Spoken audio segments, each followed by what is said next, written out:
Hello all, welcome to English Literature and Grammar Hub. So today we are going to discuss Augustan age. Why the name Augustan? The original Augustan age was a brilliant literary period of Virgil, Horace and Ovid under the Roman Emperor of Augustus.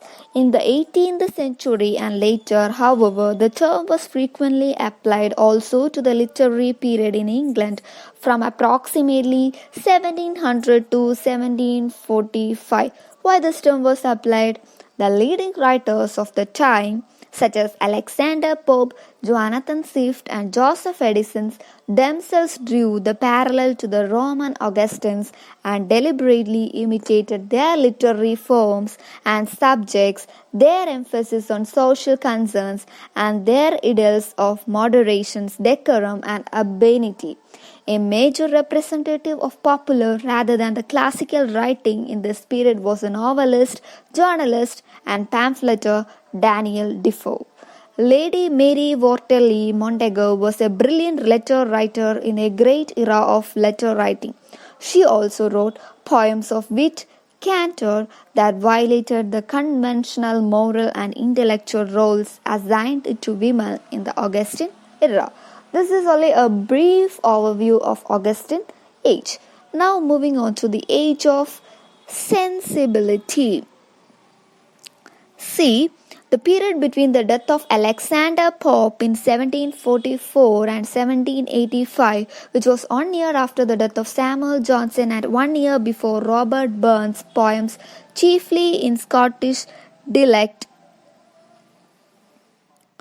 An older name for this half-century, the Age of Johnson, stresses the dominant position of Samuel Johnson.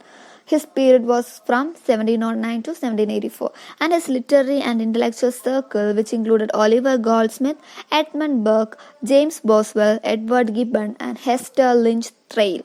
These authors, on the whole, represented a culmination of the literary and the critical modes of neoclassicism and the worldview of the Enlightenment.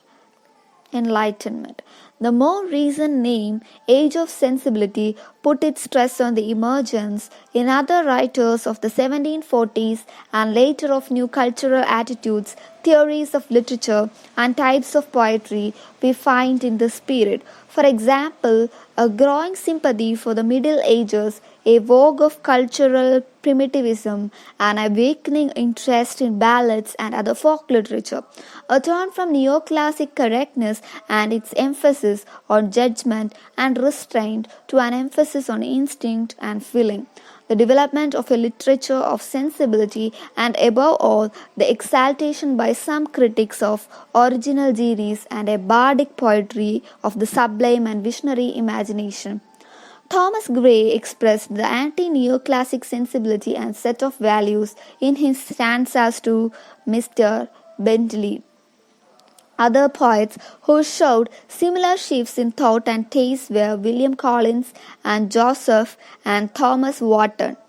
Christopher Smart and William Cowper. Thomas Percy published his influential lyrics of ancient English poetry, which included many folk ballads and a few medieval metrical romances, and James Macpherson in the same decade published his greatly altered versions of the poems of the Gallic bard, which were enormously popular throughout Europe. This was also the period of the great novelists, some realistic and satiric and more sentimental Samuel Richardson, Henry Fielding, Tobias Smollett, and Lawrence Sterne. Thank you.